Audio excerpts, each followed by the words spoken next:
I've been dancing in my room, swaying Сайн my байна уу? feet. Бамби ТV-ээр 3 жилийн турш нойр холгүй ажиллан байцуглуулсан 500 мянган юанаар 18 давхрын байр худалдан авсан ч түрээсийн байрнаас ачаагаа аваад эргээд ирэхэд уг барилгын 18 давхар тэр чигтээ алга болсон байдаг.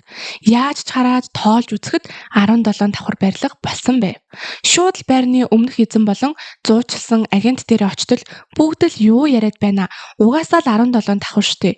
Тэгээд ч чамайг анх удаа харж байна гэцгээд хамаг хурааж хуримтлуулсан мөнгөө заллиулчихлаа гэж бодоод цагдаа дээр хүртэл дууддагч бүгд л өөрийг нь галзуу гэж боддог. Яаж зүгээр орхиод явах вэ дээ? Учрыг нь олдлоо дахин л асуудал үүсгэнэ.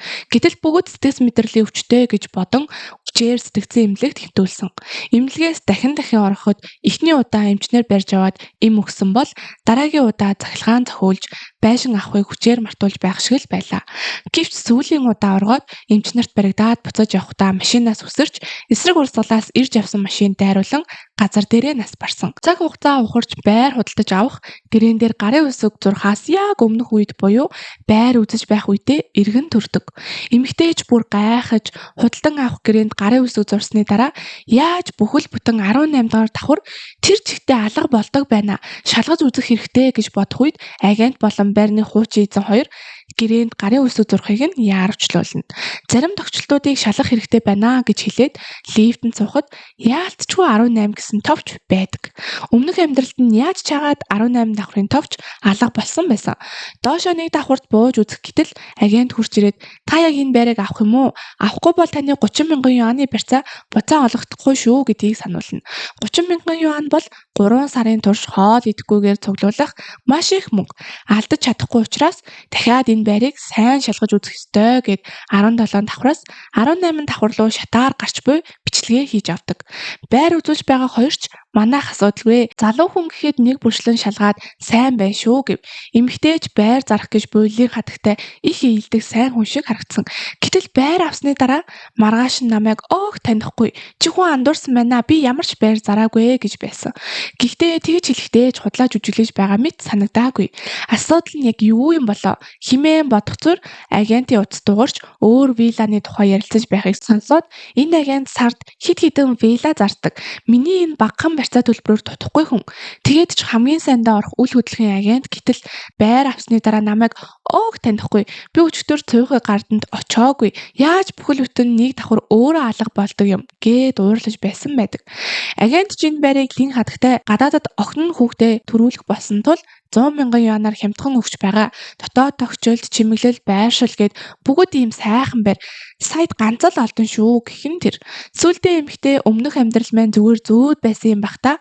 Нэг муу хар дарсан зүүднээс болоод 30 мянган юан болон ийм сайхан байраа алдаж болохгүй штэ гэж бодоод баталгаа үлдээхийн тулд хамт бичлэг хийцгээе гэхэд нөгөө хоёр ч дуртаяа зөвшөөрнө. Ийм нотлохоо байхад дахиж энэ хоёр мэлзэж чадахгүй гэж бодоод гэрээнд гарын үсгээ зурж байшингаа дахин худалдаж авна. Энэ үеэр Шавланы одоо амьдарч байгаа байрны түрээслэгч залгаад чи гэрээгээ дахиад хагас жилээр сунгах юм уу үгүй юм уу? Хүмүүс ирж үзэх гээд байна гэхэд өөрт нь ганцхан сарын түрээсийн мөнгө үлдсэн тул нэг сараар түрээслэж болохгүй юу гэхэд үгүй ээ. Би яг одоо өөр хүн түрээслэлээ. Хурдан ирж юм аав. Гэхин тэр ингээ Шавлын гарч явахдаа 18 давхрын гэрлүүгээ орж явах нэгэн өвөөг хараад ашгүй би хөрштэй юм байна гэж очиод танилцаад авна. Багада эцэг эхээ алдаж нагад захтайгаа өссөн. Игч совлон тулсан ч шаргуу хөдөлмөрлөж байж байрч авч чадлаа. Цаашид сайхан ирээдүй хүлээж байгаа гэдэгт итгэж байна хэмээн бодсоор юмаа багладаг. Уг нь их өөдрөг хөдөлмөрч эмэгтэй байгаамаа манай хүн. Ийхүү эргээд иртэл 18 дахь давхар дахин алга болсон байх нь тэр. Нэг байранд 2 удаа холигдуулчих нь гэж байх уу? Гээд шууд агент руугаа залгаад бүтэн нэг давхар алга болчихлоо. Чи өглөөх нь надад зарсан биз дээ гэхэд агент юу яриад байна? Энэ одоо ямар нэгэн пранк юм уу? Би өглөө байр зараагүй. Одоо би үйлчлүүлэгчтэй уулзаж байна гэв. Харин Шавлын надад нотлохоо байгаа юм чин лий хатагтай ихлээд олж уулзна гэд замд нь хүлээд суна.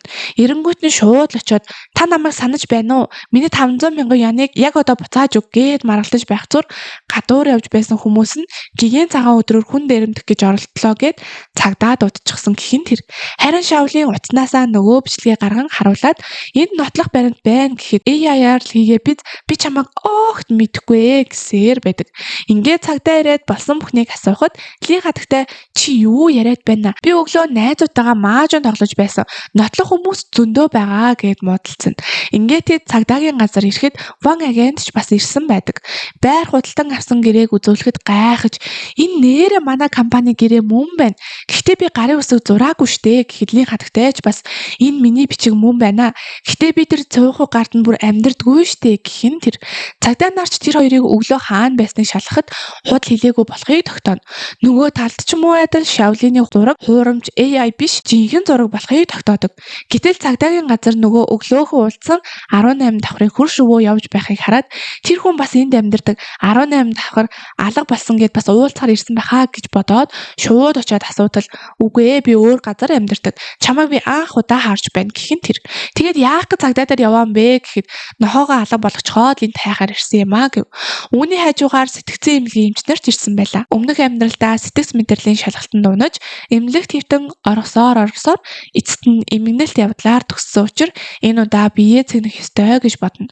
Гэсэн ч бүгд өөрийг нь танихгүй байгаад 18 дахь давхар яагаад алга болсон тухай гайхаж балмагцсан хүн яа зүгээр байх вэ дээ. Хөрш өвөг та намайг сайн харал да санахгүй байна уу гэж гадны хүмүүсийн нүдээр хачин жигтэй үйлдэл хийгээд байх нь тэр. Өвөөч би бол багш хүн хизээч худлаа хэлж чадахгүй. Би хизээч цөөхөн гартанд амьдарч байгаагүй гэв. Ван агент ч энэ бол надад байгаа цөөхөн гартны зураг. Огтхон ч 18 давхар байхгүй байгаа зү гэхий Шаолын. Надад 18 давхар байгаа гэдэг нотлох баримт байгаа гэд 17 давхраас 18 давхар руу гарч байгаа бичлэгээ үзүүлнэ. Ван агент болон байр зарсан Ли их хүртэл мэл гайхна. Арай ихэр их жинтэр байдаг юм бах та надад гээд эргэлцэн. Тэсэн ч цагдаа тусалж чадахгүй юм чи өөрөө 18 дугаар давхраа заавал олноо гэд явах гэтэл эмчнэр ирчихсэн байгаа.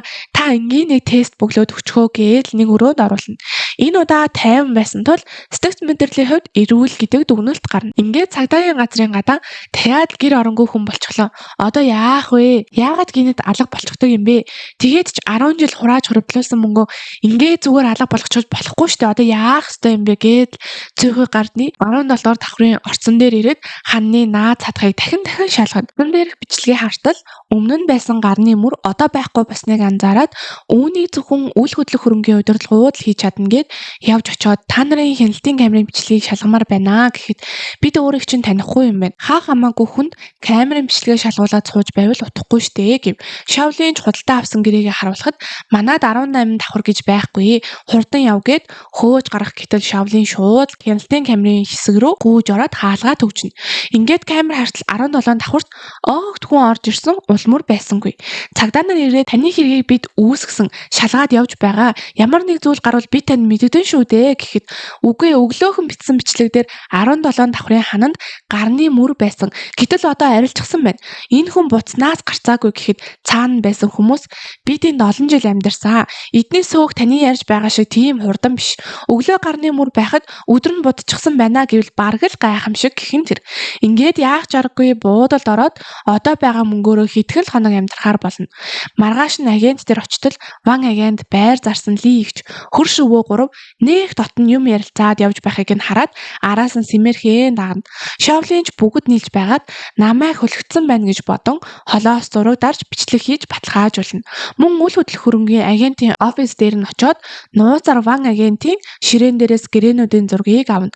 Мөн Ли ихч хөрш өвөө хоёрыг зүгээр орхиж болохгүй гээд амьдарч байгаа байран дээр нь очиод гадаан салхилж байсан хүнээс энэ хоёрын тухай асуудал энэ хоёр чи эвгүй штэ хөрш зэрэгэлдээ хаалганд амьдардаг нууцаар явуулдаг байх уу гэхэд та арайч баримтгүй юм зүйл ярьж болохгүй байхаа гэхэд үгүй баримт байгаа штэ чи харал та гэхэд Ли ихч хөрш өвөөг шатаар алхаж явахт нь очиж түшиж туслаад толгоог нийлж байгаа их л дотн бичлэг байх нь тэр зориудаар нийлж намайг хөлөгдсөн байна гэд бичлэгийг утсан дээрээ хуулж авна. Энэ нотлох баримтуудтай байхад залилуулсан 500,000 юана заавал буцааж авнаа гэд барилгын менежментийнхэн байрны эзэд болон агент нартай уулзаж буй уулзалт дээр очоод чанга яригчаар энэ гурав бол бүгд залилагчид. Надад нотлох баримт байгаа. Ван агента чи ширээн дээрээ миний байр худалдаа авсан гэрээг тавьчихад цагдаа дээр болохоор намайг танихгүй гэж мэлзээ биздээ гэхэд чи манай компани гарын үсэг тамхтай гэрээ бариад яваад байгаа юм чин юу болсныг шалгах нь ойлгомжтой биздээ гэв. Тэгвэл энэ лигч хурш өвөө хоёр хоорондоо ямар ч харилцаагүй гэхүү. Гадаа салхилж яваа хүмүүс бүгд л мэддэг юм байх ч лээ штэ. Энэ бичлэгээч гэсэн хар гэхэд чи жан ихчээс сонссон байна те. Тэр угаасаа л бүх хүмүүсийн тухай элдв янзын ховж өв ярьж утгаж явдаг. Тэрнээс болж олон ч хүмүүс эндээс нүүх гэж байраа зарсан. Тэрнээс бүр ван агент ихэнхийг зарж өгсөн гэв. Хурш өвөөч бид олон жил хурш айл болж явсан. Лигийн нөхөр эрт өнгөрч охин нь гадагшаа сурахаар явсан. Туслах дэмжих хөнгөний хүмүүс нэг нэгэндээ сайхан сэтгэлээр туслаж болохгүй юу гэв. Шаолин ч мөчөөгөө өгөхгүй. Би үнчин 10 жилийн турш маш их хичээж морь нохоо мэт зүтгэж байж байрны 500,000 юаныг цуглуулсан. Энэ олон хүн дундаас яагаад заавал намайг сонгож хүлэгдэж байгаа юм бэ гэж уйлна. Тэгснээ энэ гурыг гуруулах намуулж байгаа зургийг харуулад энэ нууцаар уулзаж байгаагаа юу гэж тайлбарлах уу гэхэд лигч ван өвөө хоёр жан ихчийн ховж юмнээс салхаад цөөхөө гард нь байр авахар төлөвлөж байгаа учраас надтай уулзсан юм аа. Өнөөдөр ч энд ирсэн шалтгаан нь тийм гэлээ. Бүгд л Шаолиныг галзуурсан галзуу хөхөн энэ тэнд хүмүүсийг доромжилж гүтгэж явж байна.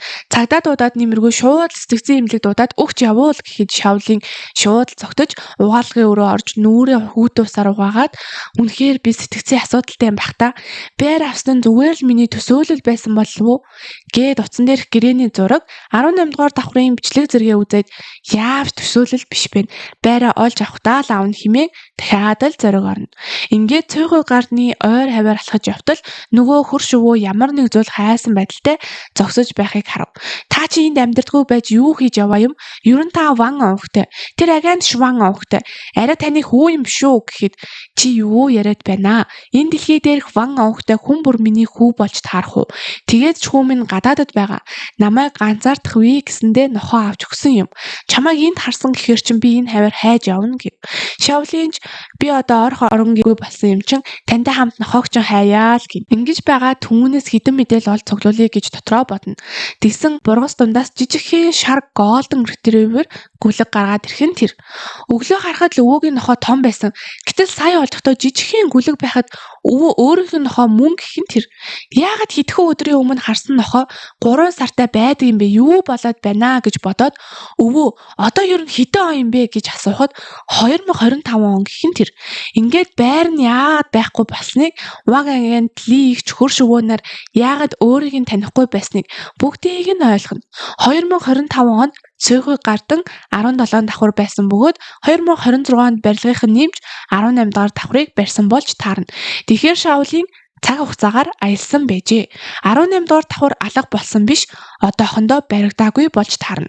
Буцаад 2026 он руу цаг хугацаагаар аялчих бол миний байшин гараад ирэх юм байна гэж баярлан яаж буцах талаараа хайж үзтэл гинтийн осол захилгаан зохиолох, үе дамжин ирсэн хаш зүйл гих мэт зүйлээр дамжуулан цаг хугацаагаар аялж болдог тухай нийтлэлүүд уншаад арай гэр бүлээс нь үлдсэн энэ зүйлтэнд учир байгаа юм биш үсттэй гэж бодно. Багт нь эцэгхэн машины осолд орж нагаз ах нь асран хамгаалах нэрийдлэр гэр бүлийнх нь бүх өв хөрөнгийг өөрийн болгосон байдаг.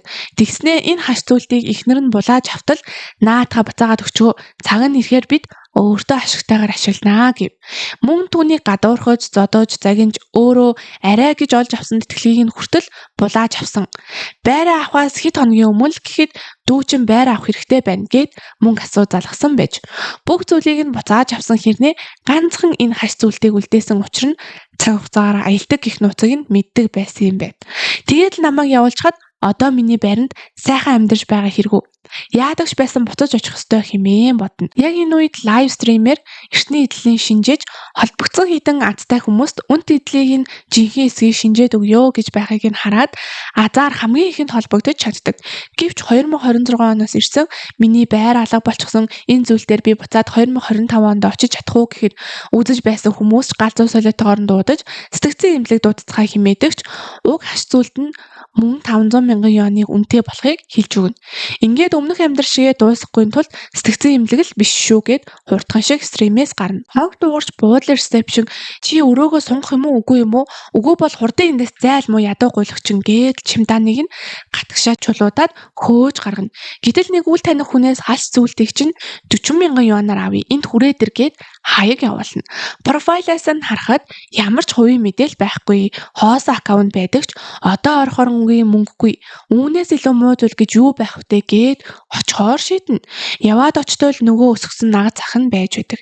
Энэ бүх зүйлийн ард энэ нагад зах нь байж тэр хүүгийнхээ хурмын бэлэг болгож Шаолиний худалдаж авсан байрыг авахын тулд хас зүйлтийг ашиглан 2025 он руу цаг хугацаагаар аялуулсан байдаг. Шаолиныг энд нь үүрдүүлдэхийн тулд хас зүйлтийг нь авахыг оролдон хөөцөлдөж зодолдож бөөнлөн болно. 2025 он аль хэдийн өөр нэг Шаолин байгаа. Чи бол хууль бус оршин суугч. Хүн олж мэдэж болохгүй. Тиймээс хүн төрөлхтний төлөө тамрууга тонил гээд алах гэтэл ашгүй цагдаа нар ирээд барьж авна. Ингээд цагдаагийн газар очиод болсон бүхнийг ярьтал цагдаа нар итгэж адан байхад Шаолин надад нотлохоо байгаа гэхдээ зэрэгцээд гадаа 2025 оны Шаолин ирчихсэн байдаг. Шаолин өмнө нь хэрвээ би 2025 онд ирчихсэн байгаа бол 2025 онд байгаа би бас энд байгаа болов уу гэж бодоод чат бичиж үзтэл үнэхээр хариу ирнэ. Тэгээд намайг аврах хүн бол зөвхөн би өөрөө гэж бодоод нагад захтайгаа уулзгаар явахдаа би чиний хуучин ангийн найз байна. Танаа нагад зах надад муу зүйл хийх гээд байх шиг байна. Эзэнгүй газар уулзъя гэсэн. Надад ямар нэгэн муу зүйл тохиолдож магадгүй учраас чи цагдаад мэддээд өгч болох уу гэсэн зурвас бичээд үлдээч гэсэн байх нь тэр. Ингээд цагдаач итгэж нагад захыг нь хорно гэхэд нагад зах нь тэгвэл тэгэн л биз дээ. Би яаж буцаж 2026 он руу явах аргыг чинь хэлж өгөхгүй гэв. Цагдаач чамайг бүх насаараа 20 хял авсан хориглооттай нэг өрөөнд хийнэ. Тэр чамайг яаж магадгүй шүү. Бид хяналт тавьсан ч тэр нөлөөлдгүй юм а гэхэд айсандаа Шаолинд 2026 он руу буцах аргыг хэлж өгнө.